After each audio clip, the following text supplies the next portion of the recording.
Hello everyone, I'm Natalie and welcome back to my channel. I create vintage inspired patterns and tutorials to help you create classic timeless pieces for your wardrobe. This video is part 2 of my Esther Vest project. In the last video, part 1, I showed you how to sew the quilted block.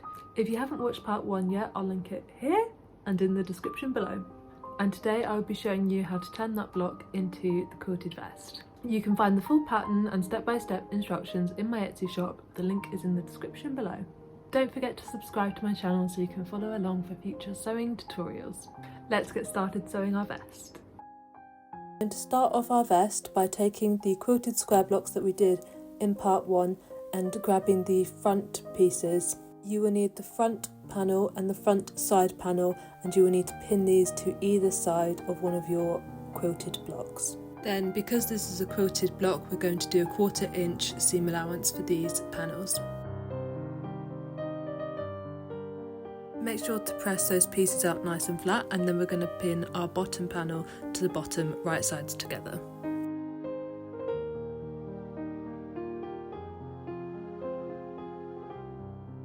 Sew this seam with a 1/4 inch seam allowance.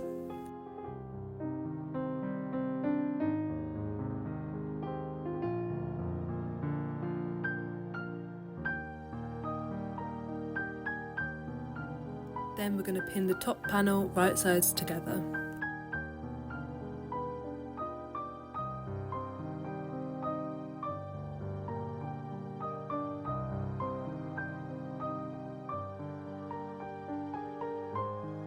Press everything out nice and flat, and now you've got one of your front pieces, and then we're just going to flip everything over and do the same for the other side. Moving on to the back piece now, we're going to pin our back side panels to either side of one of our quilt blocks. Sew this with a 1/4 inch seam allowance.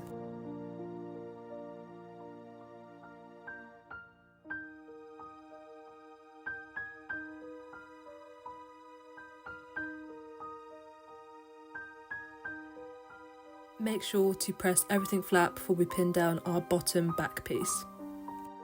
Make sure right sides are to right sides, and then sew with a 1/4 inch seam allowance.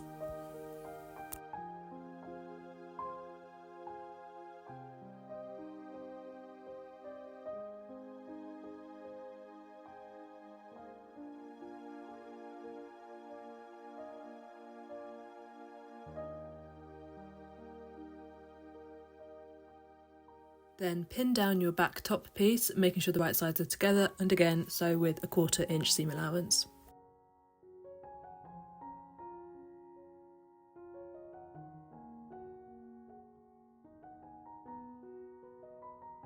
If you don't have a 1/4 inch marking on your machine, I just used a piece of masking tape to mark out where mine was.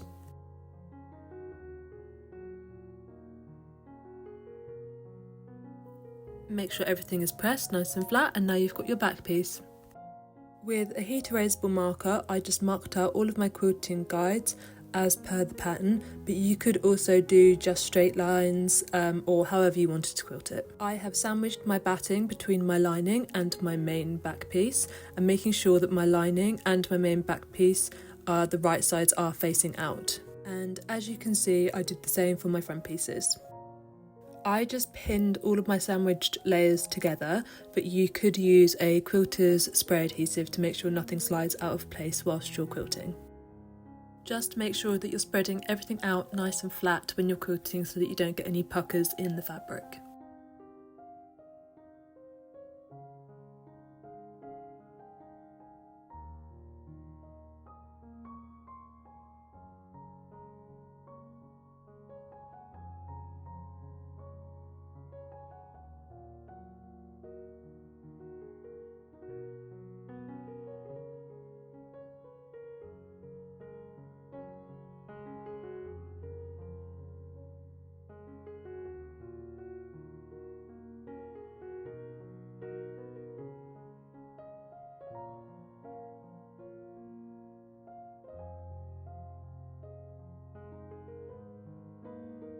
Now, taking your front and back pieces, we're just going to put everything right sides together and pin down our side seams.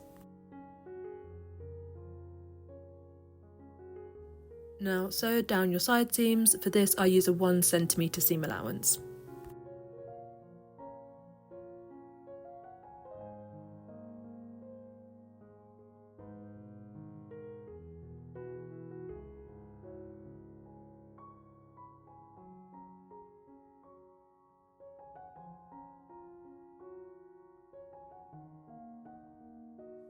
Now pin down your shoulder seams and sew again with 1 centimetre seam allowance.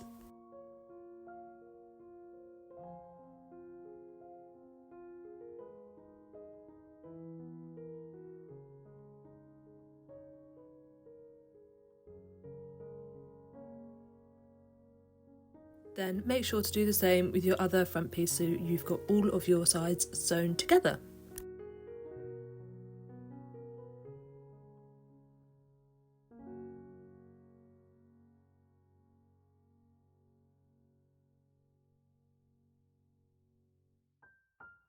Now I don't like to leave any raw edges on the inside of my garments, so I'm going to bias bind the shoulder seams and the side seams.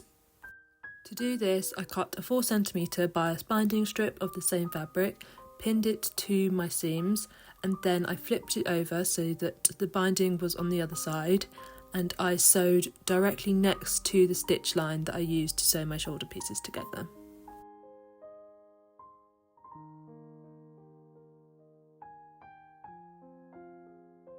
Then, because my layers can be quite bulky with the batting, I trimmed back my seam allowance by half.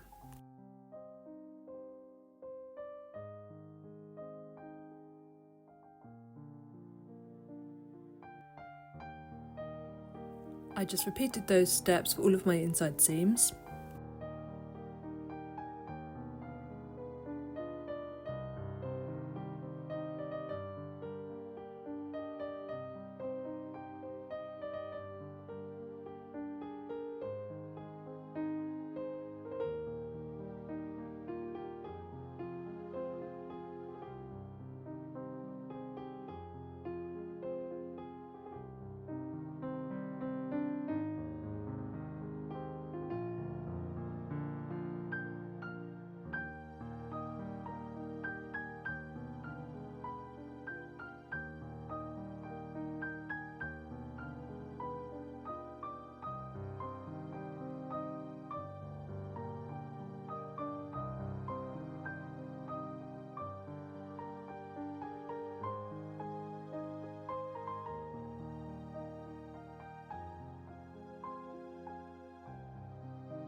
Then I folded back the raw edge of the bias binding by roughly 1 centimetre, and then I personally like to hand stitch my bias binding down, but you could machine stitch this.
Then I just trimmed off the ends of my bias binding, and now you've got nice, neatly bound inside seams.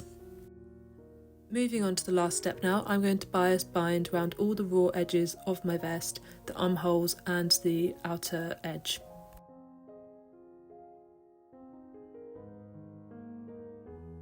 To do this, I cut a 4 centimetre bias binding, pinned it right side to right side of the seams, and then I stitched this down by 1 centimetre.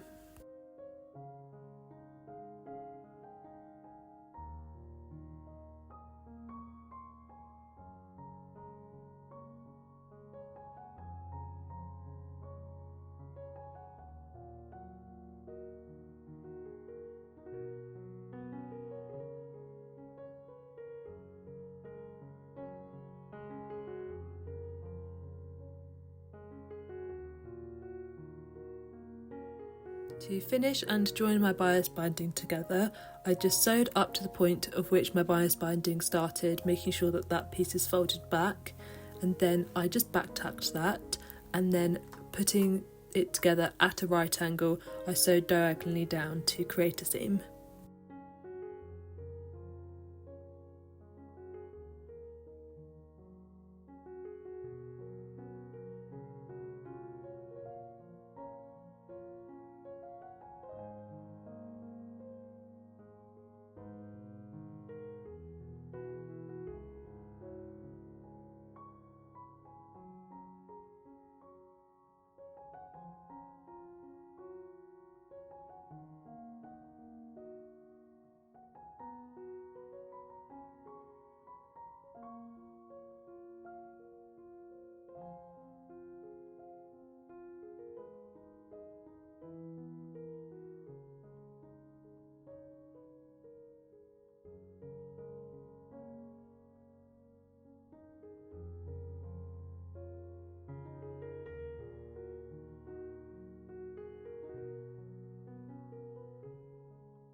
You have the option to sew the ribbon on or have the vest without it. I quite like it with the ribbon personally. To make the ribbon, just sew down to the corner and then pivot and then sew down the rest of your ribbon strip with 1 cm seam allowance. Trim your corners down and then push your ribbon through to the right side.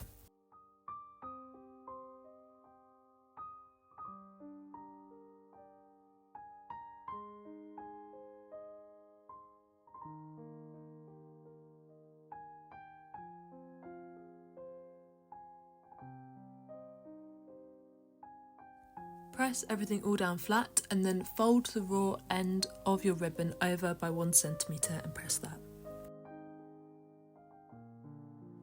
I pinned my ribbons down according to the guide on the pattern pieces, and I just made sure that both sides are lined up.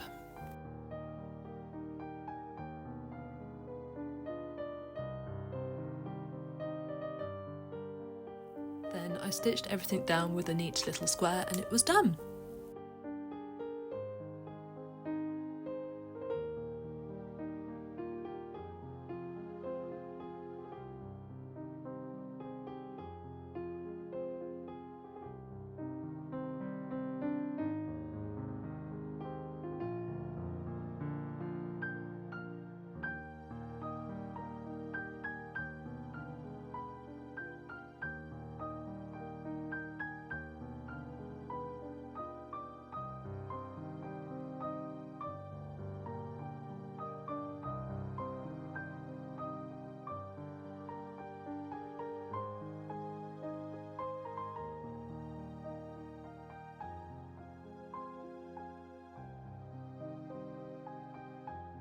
I hope you enjoyed sewing this project as well as seeing the classic quilted block come to life in a wearable garment.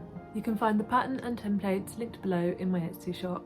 And if you enjoyed this video, don't forget to give it a like and hit the bell button so you can see my next sewing tutorial. Thank you so much for watching and I'll see you in the next one.